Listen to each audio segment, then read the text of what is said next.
dedication to the soldiers in their current mission, which was resumed on Friday, that they should reign victorious, destroying the enemy, returning home safely, and that more hostages should be freed and come back unscathed.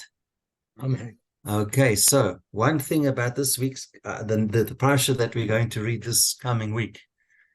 This is the parasha where it goes into the story about Joseph, where he reveals his dream to his brothers, and they weren't charmed with him, and they wanted to kill him, but they decided to sell him to the Ishmaelites, and eventually finds his way to Egypt, and he's sold by Arabs to the to Potiphar, the courtier of Pharaoh, and eventually gets thrown in prison after being falsely accused of rape by Potiphar's wife, that he tried to rape her.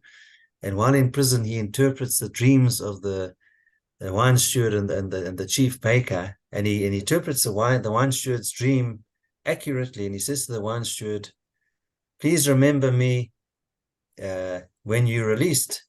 And he conveniently forgets that. Now, we could say that this applies, unfortunately, to Jews who live in countries, build countries up, start businesses, contribute to the economy, and make a contribution.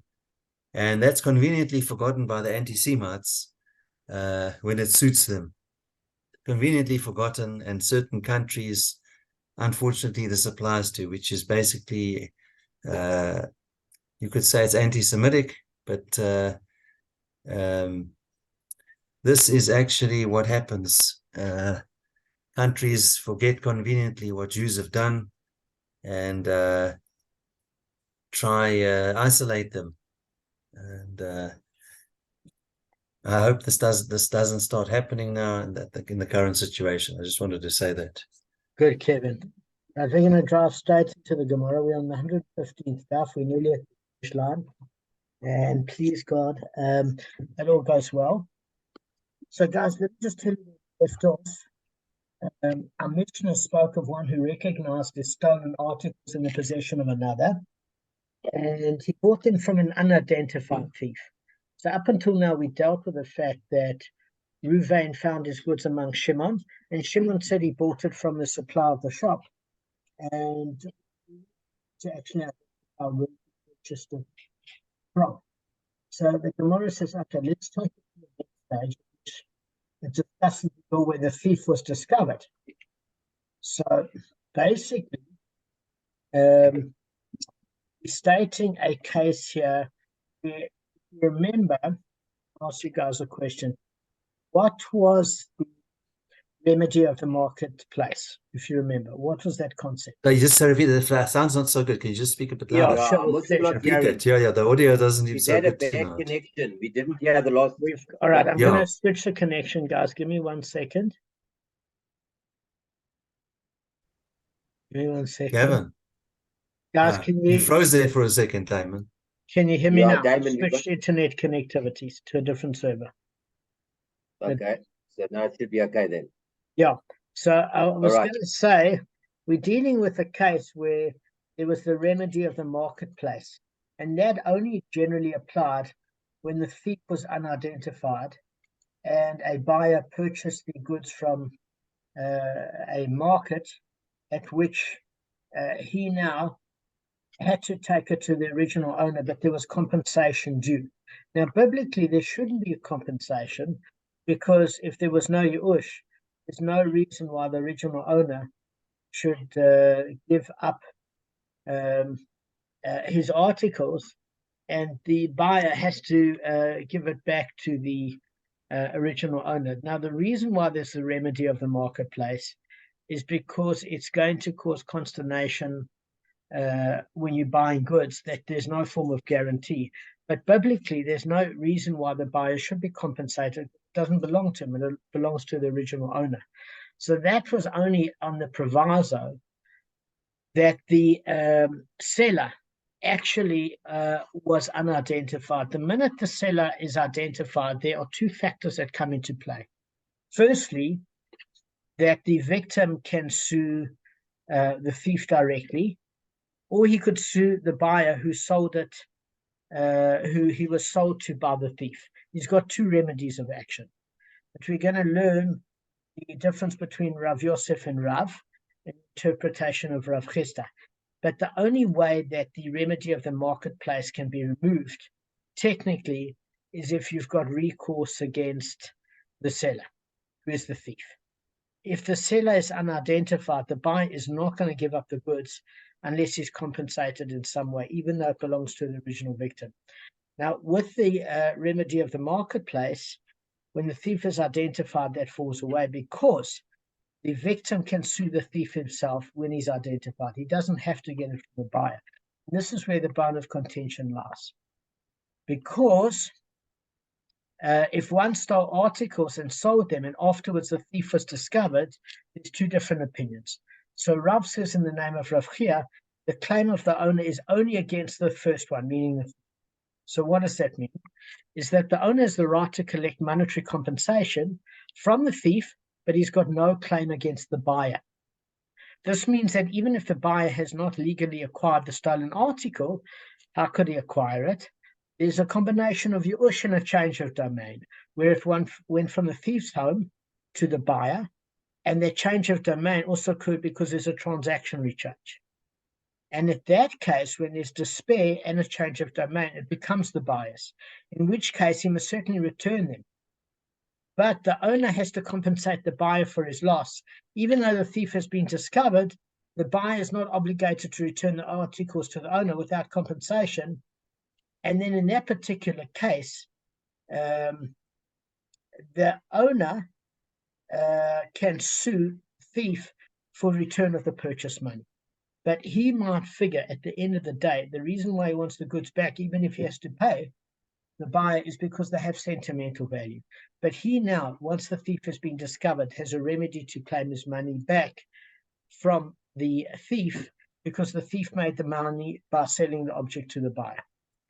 Is that clear, guys, according to Rav, in the name of Rav Chia? Is that clear? So in other words, the bottom line is the claim of the owner is only against the thief. That's according to Rav in the name of Rav Chia. But Rav Yochanan said in the name of Rav Yanai, the claim of the owner is also against the second one, being the buyer. So what does that allow for? Something different. Is that the original owner, who's the victim here, has the option of collecting the money and getting compensation from the thief or recovering his property from the buyer without paying him. That's according to Rashi. And I'll tell you what the premise of this opinion is that although the buyer didn't steal directly from the victim, he's classified as a thief because he's depriving the owner of his possessions. There's no Yush to spare in the place from the original owner. And therefore, even if there's a change of domain, it hasn't changed hands. So the owner has a direct monetary claim on him, just as he does on the thief himself, because either way they're preventing him from getting his possession back. So the owner can require the buyer to return the stolen goods, and he doesn't have to pay him anything. What's the reason?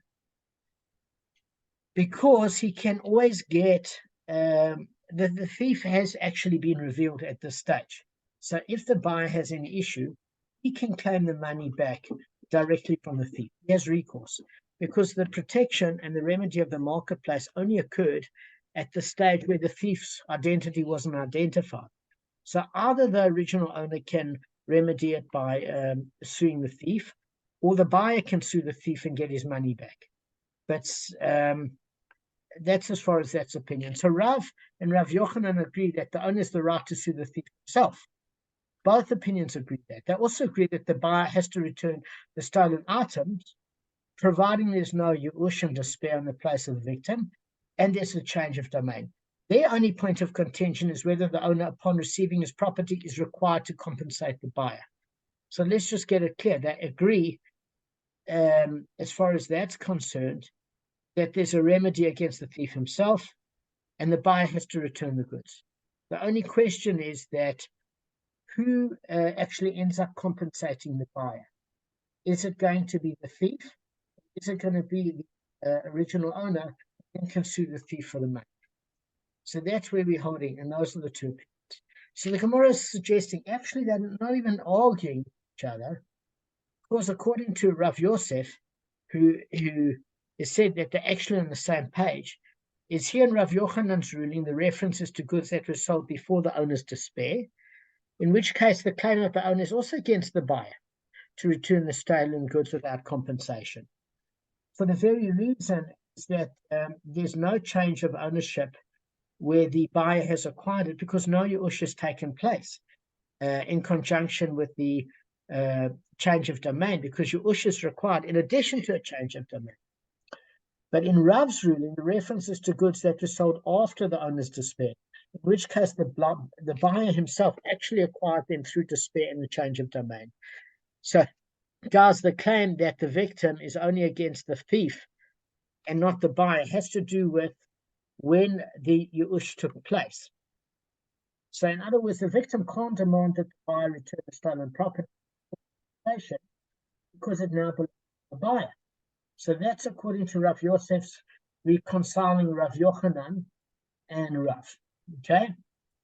Now, according to this explanation, both of them, Rav Yochanan and Rav, agree with have agreement with Rav Chisda's ruling. Now, if you remember, guys, way back when we learned in the 111th daf that Rav Chisda ruled that if a person stole something and another person consumed it, you've got a third party that consumed it. So one person stole maybe a sack of flour and made it into biscuits, and the third party ate all the biscuits. Prior to the owner's yush, the owner can collect compensation from either party, either the party that consumed the biscuits or the person that stole the flour. And the reason for Rav Chisda's opinion is that one who takes hold of stolen goods prior to yush, although he didn't actually steal them from the owner, has the same legal status as the thief with its attendant liabilities. Why? Because, guys, if he consumed the goods, he's liable to pay for them because he's deprived the original owner of it. So here too, it says that, yeah. But then, sorry, then he has to be aware. He has to be aware of it. That the guy's the thief that he's getting the biscuits from. No, if he's not aware. He doesn't have to be aware of it, Gavin. The simple. Then how can he be the same status? I don't know. It's a bit hectic. I'm going to explain it to you. Just give me a chance before you lunch. Let me explain. So I love your enthusiasm. Okay. So here too, it's not the buyer's fault. That's why it's making this analogy with Rav Chisda, because I'll make your question even a stronger one. Is that it's bad enough if you consume biscuits at a Shabbos table and they're stolen. Why do you have to pay for them? I'm going to tell you one even more stronger than your question. Why should a buyer who paid genuine money for a book have to give it over without compensation? Why? Yeah. Okay. So the issue is you're dealing with two separate cases here, and this is where the yush is going to transpire. The first thing of it is if somebody gives you, you've got a cell phone, okay, and you leave it somewhere, or somebody's taken it from you and they give it to me. As the victim, you're not particularly interested that it's not my fault if I took your phone, okay? It's your phone, okay? So the thing of it is you still got the benefit of the biscuits, Gav. And if you went to the shops and bought the biscuits, you ate them. They got the benefit. So if you paid for biscuits that you got the benefit from, it's not the end of the world. Yeah, but you're paying twice because surely the owner wants his money back. No, so we're going to separate the cases. The first thing of it is the case with Rav Chisda and the 111th daf, is you partook of goods and you never paid for them. You thought they were a gift from the host, for example, and you enjoyed the benefit. Okay, it was not as nice as getting free. I grant you that you'd have to buy it and replace the biscuits with one you had at Pick and Pay. But don't forget you had the benefit of consuming them and you enjoyed them. It's not like it was stolen from you. You enjoyed the biscuits.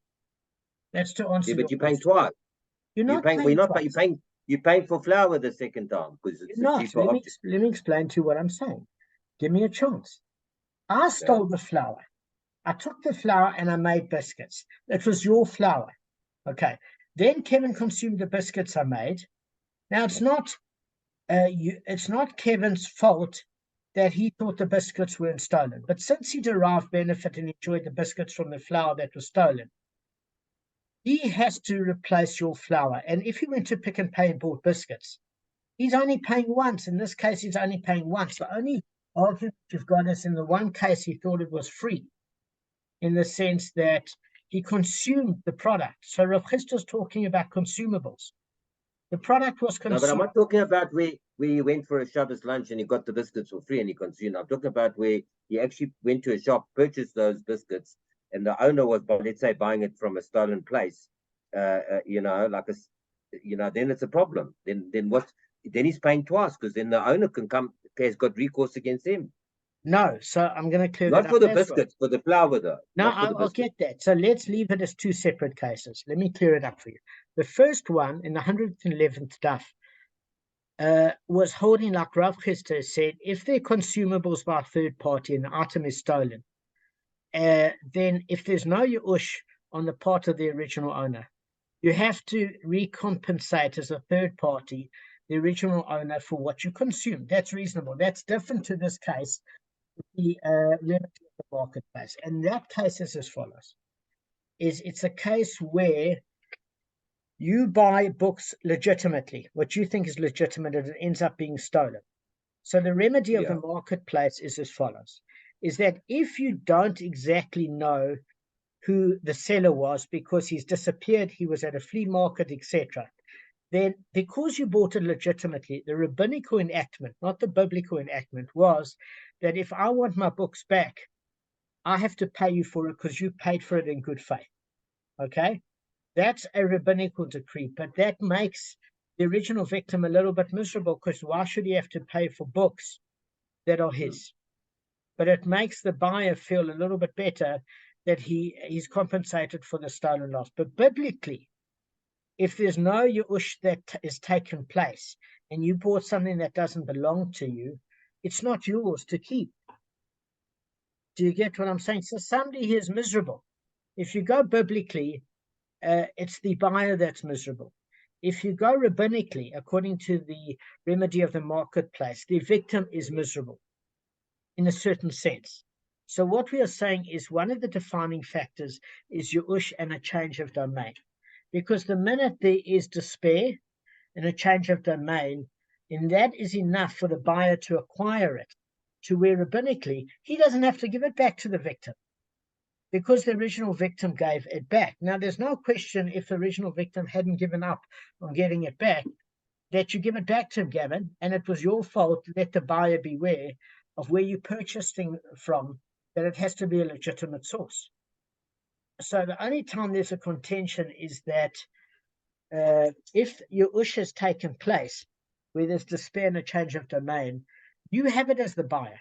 The only reason that I'm paying you for it is because those goods have sentimental value to me, and therefore, even though I shouldn't, I gave up on getting them, and you had a change of domain. If I never gave up on getting it back, then they are mine.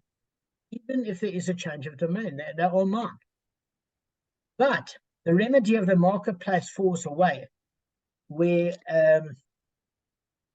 the thief is identified. Of course, you have to return it to me, and then your legal case is against the person that sold it to you. As the victim, all agree that I'm entitled to get my goods back. I'm entitled to get my goods back. The victim now is entitled to get. The thief is identified, and your issue is with the person that sold it to you, Gavin, as the buyer. That's the bottom line. If the thief is not there, the remedy of the marketplace is because you've got no one to sue as the buyer. Therefore, the marketplace is going to protect you according to the rabbinical enactment.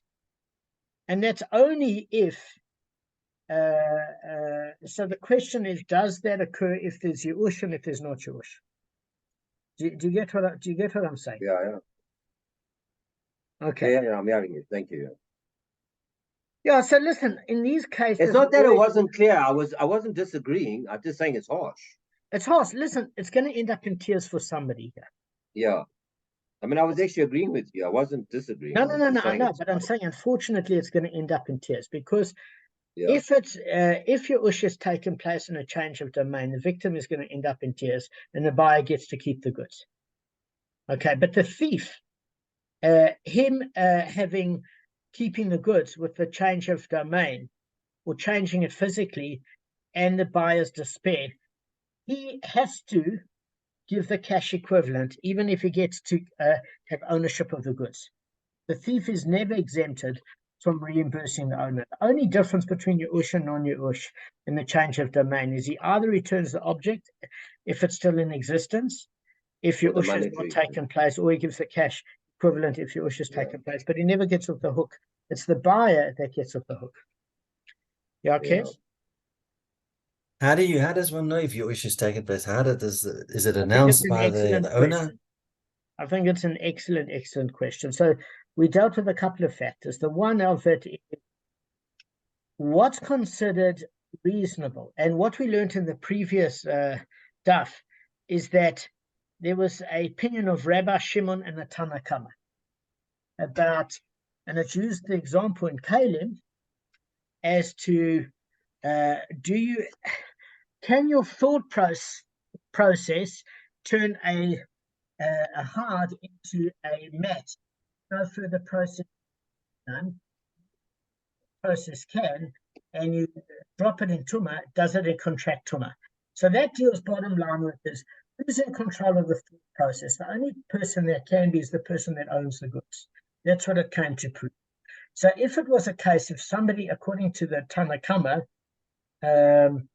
if it was a case of a thief that tunneled in your place, okay, you would never work out who the thief is. So you're going to give up at ever working it out because their identity is not declared. Whereas according to the Tana Kamma, the general rabbinic opinion, if somebody in the bar too much drinks and walked away with your laptop, he's not a gangster, he's an alcoholic, and he just took your laptop and you can take him to court because you know his identity. Then despair is not taken place. According to Rabbi Shimon, it was the opposite, is that the thief you wouldn't give up on because it was somebody at your Shabbos table where your Fabergé egg disappeared, and it could only be one of three people you had for Shabbos. So therefore, there's no Yush in that case because the person isn't a hardened criminal, and you're going to work out who it is. According to Rabbi Shimon, a robber, like an armed robber, is a gangster who would kill witnesses. You're not going to take him to court. He's scared of no one. So therefore, your ush has taken place because you've got little hope of getting it back. And therefore, that sort of robber that took it can take a hide in his mind, make it a mat. And if he drops it in Tumah, it's infected because it's finished its processing, because only something that's a kli, a utensil that has utility, that's finished and doesn't require processing, is capable of absorbing Tumah. So that was used just as an example to tell you when your ush has taken place. And that factor that Kevin's saying is the probability of getting it back. When that probability is near zero, Kevin, you ain't getting it back. Then your ush has taken place. What else were you going to ask? When you say change of domain, your ush and change of, does that mean like a buyer it's in his possession, in his makom, in his place of residence? Is that what you mean change of? Okay, which is a different residence to the original owner? Is that what you mean? There's two different opinions. We learned that there wasn't our Mishnah, our previous Mishnah, in 114a, not 114b. The Mishnah said that if a tax collector came, or the customs collector, and took your Porsche and decided to give you your Ford Escort, you can keep it. Why? Because you know you're not going to get a car back. This guy's too powerful. So you know whoever had the Ford Escort is already Yush given up hope of getting it back, because he's also not going to get it back. So you can keep the Ford Escort because your Porsche is gone.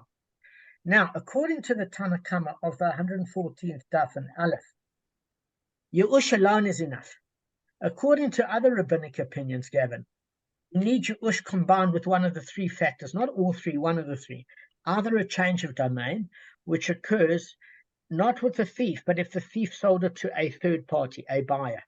That buyer has a change of domain that's once removed from the thief, and therefore it's considered a change of domain in conjunction with your ush despair on the part of the victim, or a physical change in the property. That's why it says is that if the thief sold it or slaughtered it, there's a penalty of a 4 or 5-fold if it's an ox or a sheep.